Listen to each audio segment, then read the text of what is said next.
Hey there everyone, it's your boy B3, back with another kicking graphic novel review. It feels like it's been a while since we did a Nick Spencer Spider-Man book. So today we are looking at The Amazing Spider-Man by Nick Spencer, Volume 14, Chameleon Conspiracy. Yes, Nick Spencer's run was the 2018 to 2022 run, and I really enjoyed it. It's the most recent Spider-Man run that I've read to completion. And upon a rereading, it still holds up, you know. There is a part I don't like at the end. We will talk about that when we get to it. But today we are specifically just looking at Volume 14. Yes, would you like me to read you the back of the book? I would like to read you the back of the book.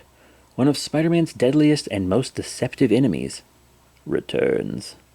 The Master of Disguise, known as the Chameleon, is about to make the biggest play of his villainous career. And to get to the bottom of this conspiracy, Spidey will need to team up with his super spy sister, Teresa. If you don't know her, she's from the Spectacular Spider-Man run from around this time, I believe. Which I will review. I have the first 2 volumes.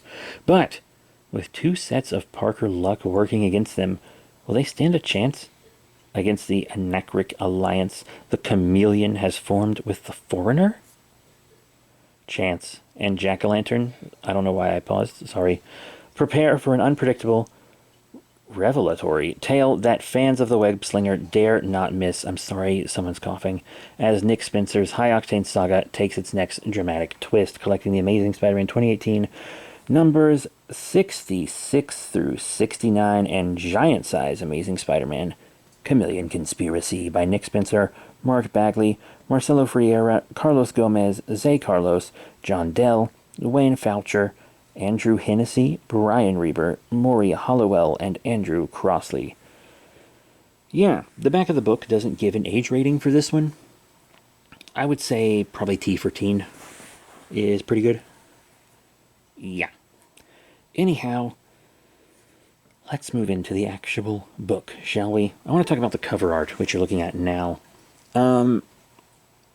It's almost the exact same as the cover art for, I think it was Volume 4. I always want to call it Volume 3, but I'm pretty sure it's Volume 4, where Spider-Man has like his final confrontation with the original Kraven the Hunter, where Kraven is sitting in his throne and he's surrounded by all the different heads of his prey, which are all just a bunch of different Spider-Man characters. And it's the same here. It's Chameleon sitting in his chair, and he's surrounded by all these mounted masks of Spider-Man characters that he's able to impersonate. I think this is an intentional parallel, because they are, in fact, brothers, if you didn't know that. You might know that if you saw the Kraven the Hunter movie, but guess what? Nobody saw the Kraven the Hunter movie. Come on, folks. Anyhow, we see Baron Mordo torturing the lovely Harry Osborn. Of course, this is Harry Osborn in his villainous persona, you know. And Kingpin, at this point, has also resurrected his son, the Rose. His original intention was to resurrect his wife, but no, ended up resurrecting his son, because he thought that's what his wife would want. But the Spot shows up, helping Osborn take out Mordo so that Osborn can rescue Harry. Remember, this is after the Sin Eater takes all of Norman Osborn's sins, so it basically kind of reforms him, in a way. And we know it won't stick. I actually think at the time of recording this, the Green Goblin has already returned. It's been a long time since this story came out, believe it or not, but it kind of doesn't feel like it to me. But we also get this kind of new Avengery, Defendery kind of reunion. I want to say new Avengers, like the Bendis new Avengers, specifically the ones that had to go rogue after Civil War. But we see Robert Robertson and Tombstone kind of getting along because their kids are dating. We see Mary Jane kind of kidnapped a little bit. Just a little bit by Overdrive. And he's like, hey, I don't really want to be a bad dude. I don't really want to be a bad dude anymore, but also Carly Cooper is missing, and it's implied that she and I have a thing now, and I need your help. But yeah, we see Norman trying to help Harry, but Harry literally throws him aside with his awesome centipede appendages, which sometimes look like millipedes. It just depends. But there's a lot going on. The Feast Center is being rebuilt. Boomerang has gone back to villainy, but he seems to kind of regret it in a way. Spider-Man's roommate has a girlfriend, and then he runs into Betty. He goes to meet Betty Brant, and he's like, I just need a sense of normalcy. He shows up, and she is Omega Prego. And then it cuts to Carly Cooper in a cell. But she's in a cell with Harry Osborn, which really confused me. When I first read this, I've of course reread it for the review. When I first read this, I was like, what? No, Harry's Kindred. He's said things that only Harry would know. Harry's definitely Kindred.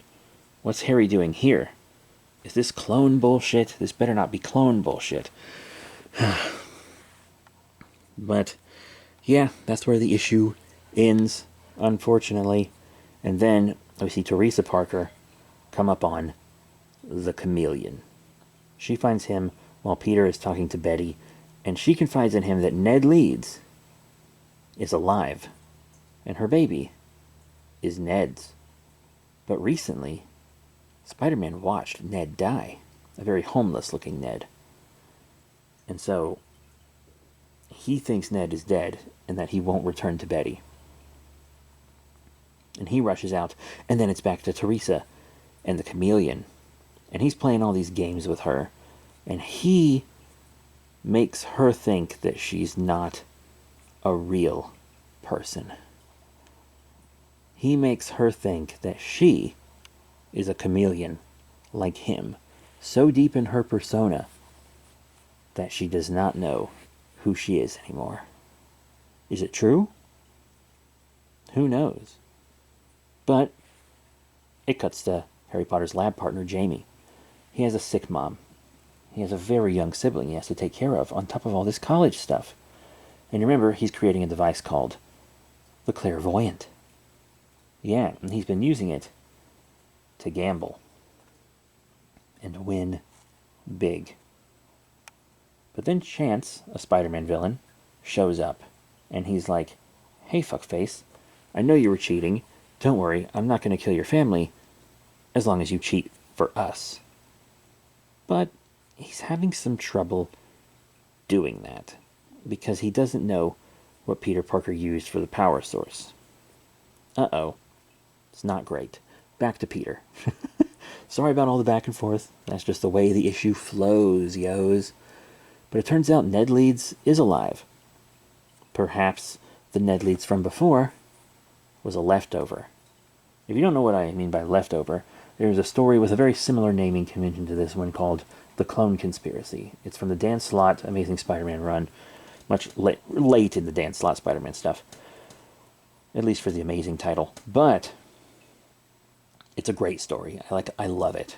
And a new Jackal brings all of the people that have died in Spider-Man's orbit back to life and reforms all of them.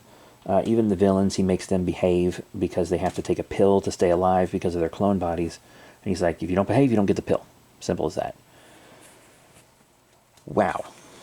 Anyhow, the Ned Leeds he saw die was the clone. You see, when the Jackal cloned Ned, he didn't realize that Ned was actually secretly alive. So there were two Neds running around. Uh-oh. How interesting. We also see Doc Ock having memory trouble. We see some Mephisto fucking around. And, yeah, that is the end of that issue. We, of course, get a big recap of Ned Leeds' time as a Hobgoblin, and they talk about how he found Betty again. We see a little bit of the Lizard. You know, that's always welcome. Someone breaks into the Lizard's lab. You know, yet again, because Chance and the Foreigner and so are all trying to power the Clairvoyant. And Doc Ock is going around reforming the Sinister Six for the upcoming Spider-Man event, Sinister War, which is really just a side book. I don't know if I could call it an event, which I still have not read. I need to read it. I have it, and I've read this run twice, but I've never read Sinister War. Oh well. Oh well. Anyhow, the Lizard can't help Peter fight because he has this inhibitor chip or whatever, like a new inhibitor chip. And we see all these jack-o'-lanterns, and Frogman is one of the villains in the casino gambling. And I'm like, isn't Frogman reformed? Didn't he just do like a bit of petty theft or something? I want my hero Frogman, dude. I want my hero Frogman, you know? Huh. Anyhow, Ned Leeds helps Spider-Man take down this big old casino that the Foreigner and Chance are running, and helps save his lab partner and friends and just really general lives, but also to keep the bad guys from profiting a little too much, you know? You don't want that. You don't know what they're going to do with the cash. But honestly, the story with his sister, doubting her identity, is much more interesting. And then, of course, we see the Foreigner hire Taskmaster and Black Ant, who I think are a great mercenary duo. I really love seeing them together. I think it's pretty awesome, actually. But that's it for this volume. It's a good volume. I feel like I like the B story with Peter's sister, Teresa, more than I like the A story with Teresa's brother, Peter. It is a good book, though. The Amazing Spider-Man by Nick Spencer was a great run. And then Volume 14, Chameleon Conspiracy, is a good book. You can definitely see that a lot of this book is leading up to bigger things. This is definitely a bridge between bigger stories. But that's okay, you know. You need a little break between the bigger stories to take a breather and, you know, just slow down. This isn't non-stop Spider-Man, which I don't have and haven't read, but I get the idea. That's the point of that book. So yeah, The Amazing Spider-Man by Nick Spencer, Volume 14, Chameleon Conspiracy, from 2018 to 2022. It's a good book. Just a genuinely good book with good art, and some very creepy art of the chameleon. So that is it. Thank you all very much for your support. Please remember to rate, comment, and subscribe. Check out all the cool links in the description below. Facebook, Twitter, etc. as in And I'll see you all next time. Bye for now.